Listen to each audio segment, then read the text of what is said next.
नमस्कार दोस्तों, मैं दीपिका मालवी आपका स्वागत करती हूँ। आज हम बात करने वाले हैं उस सच्चाई के बारे में जिस पे लोग खुलकर बात नहीं करते। कर्ज और उससे जुड़े मानसिक तनाव। कर्ज किसान पर हो, बिजनेसमैन पर हो, स्टूडेंट पर हो या फैमिली मैन पर, उसका असर सिर्फ उसके दिमाग पर नहीं, उसके दिल पर भी होता है, उसकी मुस्कान पर भी होता है। कर्ज किसान पर हो, बिजनेसमैन पर हो, स्टूडेंट पर हो या फैमिली मैन पर, उसका असर सिर्फ उसकी जेब पर नहीं, उसके दिल पर भी पड़ता है। आज इसी टॉपिक पर आज हम कुछ क्वेश्चंस करेंगे।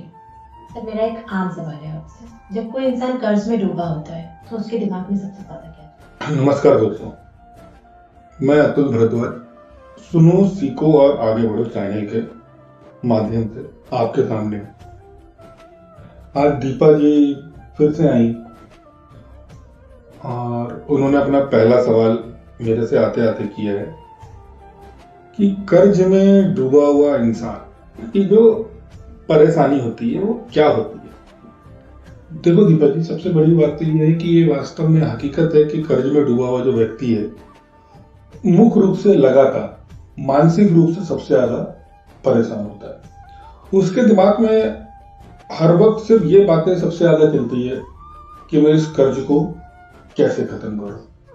साथ ही साथ उसके दिमाग में ये भी चलता रहता है कि मेरे घर का जो खर्चा है उसको मैं कैसे चलाऊं, मेरे बच्चों की स्कूल की जो फीस है मैं उसको कैसे भरूंगा। तो ये सब जो चीजें रहती हैं उसको असुरक्षा की भावनाएं देती है और यही जो चिंताएं हैं उसको मनी में खाती रहती है और उसको मतलब आप ये बोल सकते हैं कि सब कुछ खोने का डर दिन रात सताने लगता है। और ये जो मानसिक स्थिति है कई बार किसी भी इंसान को जो मानसिक रूप से इतना स्ट्रांग नहीं होता गलत डिसीजन लेने के लिए भी मजबूर कर देता है। किसान जब कर्ज में होता है और उसकी फसल भी ठीक नहीं होती, तब उसके मन में क्या चल रहा होता है, वो उस निराशा से कैसे बचे? कर्ज में डूबा हुआ किसान और उसकी जो फसल है वो भी बर्बाद हो जाए तो मतलब ये मान के चलिए कि आप ना दोहरी मानसिकता के साथ इस वक्त जी रहा होता है और उस वक्त जो उसकी मानसिक स्थिति होती है वो सिर्फ ना हर चीज को ना गलत वे में लेता है, हर चीज को नेगेटिव वे में लेता है क्योंकि उसके दिमाग में सबसे बड़ी बात ये चल रही होती है कि अब मैं अपने परिवार का पालन पोषण कैसे करूंगा। दूसरी बात उसके दिमाग में चल रही होती है कि ये जो कर्जा है इस कर्जे को मैं कैसे निपटाऊंगा। साहूकार उसको परेशान कर रहा होता है, उसके दिमाग में यही बातें चल रही होती हैं कि जो मेरे बच्चों की जो फीस है वो मैं कैसे दूंगा। अगर उसने बैंक से लोन लेके रखा हुआ है तो उसके दिमाग में ये बातें रहती हैं कि अब जो इंस्टॉलमेंट है मैं उसको कैसे भरूंगा या बैंक वाले आएंगे तो मैं उस चीज को कैसे फेस करूंगा। क्योंकि इस वक्त पहले तो उसके ऊपर कर्जा था ही, साथ में अब उसका फसल भी बर्बाद हो गई। मतलब एक तरीके से बोला जाए तो उसकी दोहरी मानसिकता हो गई है इस वक्त कि मेरा तो सब कुछ बर्बाद हो गया। उसके दिमाग में तो प्लानिंग ये थी कि मैं कर्जा लूंगा और मेरी फसल अच्छी होगी और जब फसल अच्छी होगी तो ऑटोमेटिकली मैं अपना कर्जा निपटा दूंगा। इस स्थिति के लिए मैं यही बोलना चाहूंगा कि जितने भी हमारे किसान बंधु हैं उसमें इस टॉपिक में पहले तो उनको अपने परिवार के साथ खुलकर बात करनी चाहिए कि हाँ हमारे ऊपर इतना इतना कर्जा हो गया है, अपन इसको किस तरीके से मैनेज कर सकते हैं। अपने यार दोस्तों से उनको राय लेनी चाहिए, यार दोस्तों से उनको मदद मांगनी चाहिए और उस वक्त मदद मांगने में बिल्कुल भी हेजिटेशन नहीं करना चाहिए। साहूकार से अगर आपने लोन लेके रखा हुआ है तो आप साहूकार से एकदम खुलकर बात करिए। खुलकर बात करने का मतलब क्या है कि आपकी वास्तविक स्थिति जो है आप उसके सामने रखिए और उसको अपनी आप समस्या बताइए कि हाँ मेरे साथ ये प्रॉब्लम चल रही है। इनफैक्ट अगर आपने बैंक से लोन लेके रखा है, सरकारी लोन लेके रखा हुआ है, तो आप बैंक के जो मैनेजर है आप उसके सामने भी अपनी बात ना स्पष्ट रूप में रख सकते हैं कि मेरे साथ ऐसा ऐसा हो गया। और आज की डेट में सरकार किसानों के लिए कई विकल्प लेके आई हुई है। जब वो मैनेजर के पास जाके बात करेगा, खुल के बात करेगा और अपनी सारी प्रॉब्लम बताएगा तो मैनेजर ही उसको ना काफी रास्ते बता सकता है। और उसको अपनी ना पॉजिटिव थिंकिंग रखनी चाहिए। सबसे मेन बात है निकल सकता है, निकल सकता है। और एक छोटी सी राय और देना चाहूंगा मैं किसान बंधुओं को। किसान बंधु ना खाली एक इसके ऊपर डिपेंड ना रहा है कि मेरे को खाली खेती करनी है। खेती के साथ साथ वो एक छोटा सा ना अपना उद्योग अलग से लगाया। उद्योग का मतलब क्या हो गया, अलग बिजनेस छोटा सा। मतलब अगर कुछ नहीं कर सकते तो 4-5 भैंसे या 4-5 गाय पाल ली उन्होंने, तो उसका जो दूध बेच रहे हैं, उससे जो घी निकाल रहे हैं, उससे भी उनकी अर्निंग आती रहेगी। उसकी अर्निंग से अपन ये नहीं बोल सकते कि उनका कर्जा नहीं पड़ रहा, पर उससे ना वो इस चीज से परेशान नहीं होगा कि मेरे परिवार का खर्चा कैसे चलेगा, मेरे बच्चे की स्कूल की फीस कैसे जाएगी। तो ये छोटी छोटी जो चीजें रहती है, ये आदमी को करते रहनी चाहिए। प्लस वो जिस जगह में भी, ये बोल सकते हैं कि हर जगह की जो जलवायु होती है वो अलग होती है। एमपी की अलग है, यूपी की अलग है, गुजरात की अलग है, साउथ की अलग है। तो आज की डेट में ऐसी टेक्नोलॉजियां आ गई हैं, ऐसा चीजें आ चुकी हैं, उसमें वो देखिए कि अगर एक साल में वो 3 फसल करता है, तो ऐसी कौन सी टेक्नोलॉजी ऐसे ला सकता है जिसमें वो एक साल में 4 फसल करे? कौन सी ऐसी फसल वो लेके आए जिसके अंदर प्रॉफिट और मार्जिन उसको ज्यादा है? अगर वो गेहूं की खेती करता है तो वो क्या नाम है, लहसुन की खेती करने लगे। तो इस टाइप के ना जो ऑप्शंस हैं वो बहुत सारे हैं, पर सबसे बड़ा ऑप्शन यही है कि उस टाइम अपने आप को, किसान को मेंटली और फिजिकली अपने आप को बिल्कुल स्ट्रांग रखना पड़ेगा। और उसको अपने दिमाग के अंदर ये बात बैठा के रखनी पड़ेगी कि जो आज मेरे साथ हो रहा है, ऐसा नहीं है कि मेरे साथ कुछ नया हो रहा है। मेरे को इस सिचुएशन से निकलना है। परिवार वालों की मदद लो, दोस्तों की मदद लो, गवर्नमेंट की मदद लो, और उसको निकलो।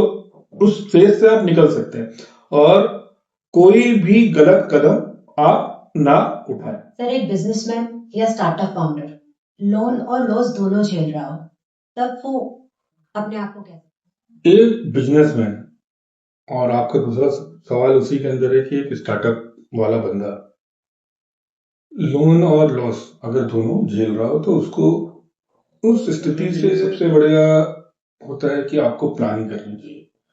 कि आपकी ना प्लानिंग इतनी होनी चाहिए कि ठीक है, आपको अभी मान के चलिए कि आपने भी नया बिजनेस स्टार्ट किया है।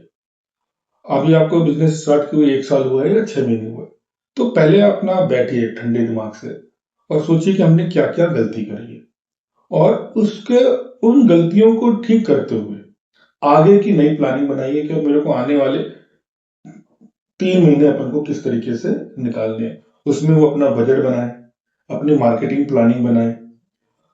जो सबसे मेन चीज है कि मेरे जो कस्टमर हैं उनको पहचाने और उनसे, उनके पास जाके अपने बिजनेस को बढ़ाने के लिए बात करें। मतलब अगर वो अभी 10 घंटे काम करता है, तो कम से कम 15 से 16 घंटे काम करे। और दूसरा, लोन। लोन तो मतलब एक ऐसी चीज है कि अगर आपको बिजनेस करना है तो लोन आपका एक पार्ट है। आपको उससे, उसमें मतलब ये बोल सकता हूं मैं कि उसमें टेंशन लेने की जरूरत नहीं है। अगर आप मार्केट में हैं, बने हैं, तो लोन को आपको चुकाना है, उसमें टेंशन लेने वाली बात भी नहीं है। और बिजनेस अगर आपका फेल हो गया तो इसका मतलब ये नहीं है कि आपका अंत हो गया। अंत किसी चीज का नहीं होता। आदमी क्या नेगेटिव होने लगता है कि यार यार मेरा बिजनेस फेल हो रहा है, मैं सक्सेस नहीं हो पा रहा हूं। तो आपको जो एक खो जाने का डर है, उस डर से ना आप बाहर निकलिए। और जो सबसे मेन चीज है, एक बात और बोलूंगा मैं, 95% लोग ना इस बात से घबराने लगते हैं कि मैंने ना लोन लिया है तो अब क्या होगा, लोग क्या बोलेंगे, लोग क्या सोचेंगे। मैं आपको ये कहना चाहूंगा, लोग क्या बोलेंगे, लोग क्या सोचेंगे, उस बात में आपको दिमाग बिल्कुल नहीं लगाना। लोन आपने लिया है, लोन चुकाएंगे भी आप। आप तो डंके की चोट में अगर कोई बोले कि हाँ आपके ऊपर क्या नाम है, किसी साहूकार का लोन है 20 लाख, कहा बोला हाँ मेरे ऊपर 20 लाख रुपए का लोन है, मेरी औकात थी 20 लाख रुपए की, इसलिए सामने वाले ने मेरे को 20 लाख रुपए दिए। उसमें बिल्कुल हेजिटेशन की बात नहीं। हाँ बोलना और मैं मार्केट में हूं और मैं उस बंदे का लोन दूंगा, ये घबराने की बात बिल्कुल नहीं है कि हाँ कोई आके आपसे बोल रहा है कि लोन है कि नहीं। सामने साहूकार वाले का अगर आप लोन नहीं दे पा रहे हैं टाइम पे, तो आप साहूकार से जाकर एकदम खुलकर बात करिए कि हाँ मेरी ये स्थिति नहीं है, मैंने ये लोन लिया है, मैं आपको टाइम पे आपका ब्याज दे रहा हूं, आप इसमें लीजिए। और जब मेरे को लोन चुकाना होगा मैं अपनी सहूलियत के लिए के टाइम पे चुकाऊंगा, क्योंकि मैंने जो आपसे ये कर्जा लिया है, ये जो लोन लिया है, मैंने इसलिए नहीं लिया है कि मैं आपका ब्याज दूं, मैंने इसलिए लिया है कि मेरा बिजनेस बढ़े। मैंने अपनी सहूलियत के लिए लिया है। तो जब मेरे पास टाइम आएगा, मेरे पास चीजें आएंगी, मैं टाइम पे आपका पैसा दे दूंगा, पर आप अपने इंस्टॉलमेंट से मतलब रखिए, आपको इंस्टॉलमेंट मिलेगा। इन केस अगर आपको साहूकार ज्यादा परेशान कर रहा है तो आपके पास पुलिस का दरबार है, आप वहां पे जाइए, वहां पे जाके पुलिस वाले से बात कर सकते हैं कि यार मेरे को ये बंदा ऐसे ऐसे परेशान कर रहा है। पर ये स्टेज सबसे आखिरी में आनी चाहिए।